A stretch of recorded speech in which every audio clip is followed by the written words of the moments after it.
Hi friends, అందరికీ good morning అండి. అందరూ బాగున్నారా? నేనైతే బాగున్నాను. ఈరోజైతే పాలకూర చికెన్ ఫ్రైతో అయితే మేము ముందుకు వచ్చేసా. నిన్న సండే కదా, సండే వచ్చిందంటే మోస్ట్ ఆఫ్ ది అందరి ఇళ్ళల్లో ఉండే రెసిపీ ఏంటంటే చికెన్. కాబట్టి మనం కేజీ చికెన్ తెచ్చుకున్న ఒక 4-5 మెంబర్స్కి ఈజీగా వచ్చేలాగా చికెన్ పాలకూర ఫ్రై అయితే చూపిస్తున్నాను. టేస్ట్ అదిరిపోయింది. ఇంకా ప్రాసెస్ అయితే చెప్పేస్తాను. వీడియో నచ్చితే సబ్స్క్రైబ్ చేసేసుకోండి. ఫస్ట్ ఒక బాండీ తీసుకొని అందులోకి కొంచెం ఆయిల్ ఎక్కువగా వేసుకోండి. నాన్ వెజ్కి ఆయిల్ ఎక్కువగా ఉంటేనే టేస్ట్ బాగుంటుంది. నెక్స్ట్ బిర్యానీ ఆకు, షాజీరా, చెక్క, లవంగాలు అన్నీ కొంచెం కొంచెం యాడ్ చేసుకోండి. నెక్స్ట్ అవి కొంచెం ఫ్రై అయిపోయిన తర్వాత ఒక హాఫ్ కప్పు సన్నగా కట్ చేసుకున్న టమాటో కూడా సన్నగా ఉండాలి. లావుగా కట్ చేసామంటే వాటర్ ఎక్కువ వచ్చేసి గ్రేవీ కర్రీలాగా అయిపోయింది. కాబట్టి టమాటా సన్నగా కట్ చేసుకొని కొంచెం ఫ్రై అయిపోయిన తర్వాత ఒక హాఫ్ కప్పు ఆనియన్స్ అయితే సన్నగా కట్ చేసుకొని అది కూడా యాడ్ చేసుకొని అది కూడా ఫ్రై చేసుకోండి. తర్వాత 2 పచ్చిమిర్చిని కూడా కట్ చేసుకొని వేసుకొని అది కూడా కొంచెం బాగా ఫ్రై అయిపోయిన తర్వాత ఈ 3 అప్పుడు మనం సన్నగా కట్ చేసుకొని నీట్గా కడిగి నీళ్ళంతా తీసేసుకొని ఓన్లీ పాలకూర వరకు అయితే మాత్రం ఇట్లాగా నీళ్ళని తీసేసుకొని వేసుకోవాలి. గట్టిగా పిండేసుకొని వాటర్ అనేది ఏమి ఉండకూడదు. వాటర్ ఎక్కువగా వచ్చినాయి అంటే మాత్రం పాలకూరలో ఆటోమేటిక్గా ఇది ఫ్రై కన్నా కూడా గ్రేవీ కర్రీ లాగా అయితే అయిపోయింది. కాబట్టి మనం వడకట్టేసుకున్నాం అనుకోండి, కొంచెం వాటర్ అంతా పోయి పాలకూర వరకు అయితే ఉంటుంది కదా. కొంచెం ఎలాగో మనం పాలకూర స్టవ్ మీద ఆన్ చేయంగానే కొంచెం వాటర్ అనేది ఎక్కువగా వస్తుంది కదా. కాబట్టి చూసుకొని కొంచెం జాగ్రత్తగా చేసుకోవాలి. ఇవన్నీ బాగా ఫ్రై అయ్యేంత వరకు ఫ్రై చేసుకోవాలండి. పాలకూర అయితే మాత్రం బాగా కుక్ అయిపోవాలి. కొంచెము వాటర్ ఎక్కువగా ఉన్నా కానీ అదంతా పోయేంత వరకు అయితే పాలకూరని బాగా ఫ్రై చేసుకోవాలి.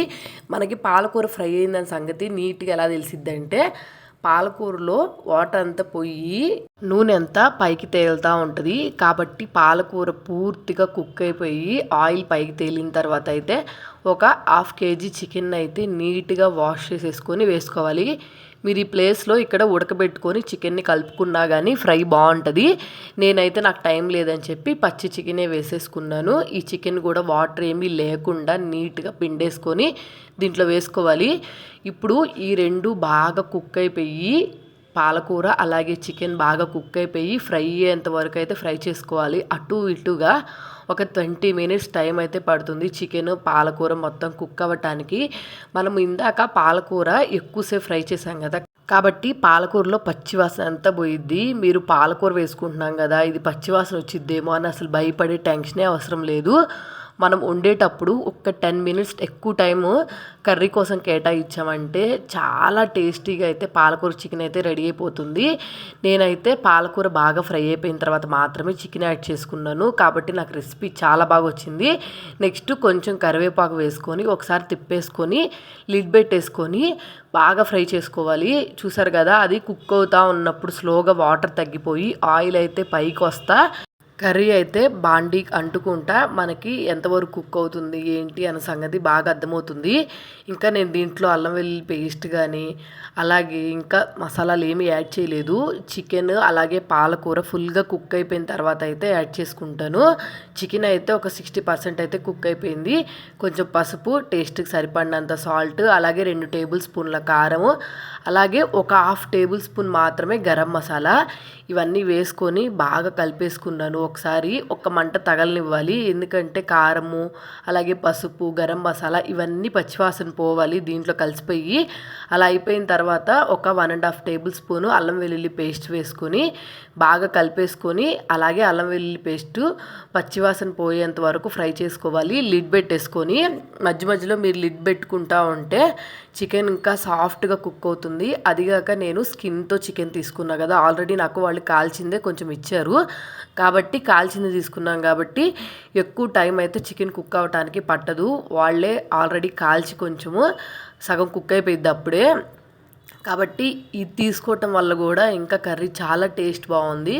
మీరు కావాలనుకుంటే తీసుకోండి, లేదంటే నార్మల్గా తినకపోతే స్కిన్లెస్ తీసుకున్నా పర్లేదు. కాబట్టి వండుకునేటప్పుడు మనము ప్రాసెస్ అంతా కొంచెం జాగ్రత్తగా చేసుకున్నామంటే గోంగూర చికెన్ ఎంత టేస్ట్గా అయితే వస్తుందో అంతకన్నా డబల్ టేస్ట్తో అయితే పాలకూర చికెన్ ఫ్రై అయితే వస్తుంది. చూసారు కదా, ఏం గ్రేవీ వేయకుండానే కలుపుకోవడానికి గ్రేవీ కూడా వచ్చేసింది మనకి. కాబట్టి ఇంకా కర్రీ టైప్లో కావాలనుకుంటే దానికి కంప్లీట్గా వేరే ప్రాసెస్. నేనైతే మాత్రం మసాలాలు అవేమి ఎక్కువగా వేయకుండా తక్కువ అయితే వేసుకున్నాను. చికెన్ కొంచెం కంప్లీట్గా కుక్ అయిపోయిన తర్వాత లాస్ట్ దింపే ముందు కొత్తిమీర అయితే వేసుకొని ఒకసారి బాగా కలిపేసుకున్నాను. పూర్తిగా కర్రీ ఉడికిపోయిన తర్వాత స్టవ్ ఆఫ్ చేసేసుకున్నాను. ఇప్పుడు వేడి వేడి అన్నంలోకి ఆ ఫ్రై వేసుకొని తింటుంటే నేను అసలు పాలకూరతోనే చేశానా ఇంకా వేరే దాంతో దేనితోనే చేశానా అనిపించింది. మనము ఈ కర్రీ చేసేటప్పుడు ఫస్ట్ మెయిన్గా గుర్తుంచుకోవాల్సింది పాలకూరని ఎక్కువసేపు ఫ్రై చేసుకోవాలి. దాంట్లో ఉన్న పచ్చివాసన అంతా పోయిన తర్వాత మాత్రమే చికెన్ కర్రీ యాడ్ చేసుకోవాలి. అప్పుడు ఇంకా కర్రీ గురించి మీరు అసలు ఆలోచించాల్సిన పనే లేదు. ఇంకోటి ఏంటంటే పిల్లలు ఎవరైనా పాలకూర తినకపోయినా, పెద్దవాళ్ళు ఎవరైనా పాలకూర తినకపోతే వాళ్ళకి కనపడకుండా కర్రీ ఇలా వండి వాళ్ళకి ఇచ్చేసేయండి. అసలు ఈ కర్రీ పాలకూరతోనే చేశారా అని సంగతి కూడా వాళ్ళు తెలియకుండా తింటారు. నేనైతే మా హస్బెండ్కి కర్రీ పెడితే గోంగూర చికెన్ పుల్లగా ఉండాలి కదా, ఏంటి పుల్లగా లేకుండా కొంచెం సప్పగా ఉన్నట్టుంది అని అడిగారు. నేను దీన్ని గోంగూరతో చేసింది పాలకూరతో అని చెప్పాను. అవునా, అసలు పాలకూరతో చేసినట్టే అనిపించలేదు అని అడిగారు. కాబట్టి ఖచ్చితంగా మస్ట్ షుడ్గా ట్రై చేయాల్సిన రెసిపీస్లో మాత్రం నేనైతే ఇది సజెస్ట్ చేస్తాను. కాబట్టి వేడి వేడి అన్నంలోకి వేసుకొని తింటుంటే టేస్ట్ అదిరిపోయింది. మీరు ఒకసారి ఖచ్చితంగా ట్రై చేయండి. ఎలా వచ్చింది ఏంటి రెసిపీ కింద కమెంట్ సెక్షన్లో కమెంట్ చేయడం మాత్రం మర్చిపోవద్దు. అందరు వీడియోస్ చూస్తారు కానీ ఎవరు సబ్స్క్రైబ్ చేసుకోవట్లేదు. వీడియో నచ్చితే మాత్రం ఖచ్చితంగా వెంటనే సబ్స్క్రైబ్ చేసుకోండి. అలాగే లైక్ చేయండి, షేర్ చేయండి, కమెంట్ చేయండి. వీడియో నచ్చితే మీ ఫ్రెండ్స్కి, ఫ్యామిలీ మెంబర్స్కి కూడా ఖచ్చితంగా షేర్ చేయండి. సబ్స్క్రైబ్ చేసుకొని వెళ్ళండి.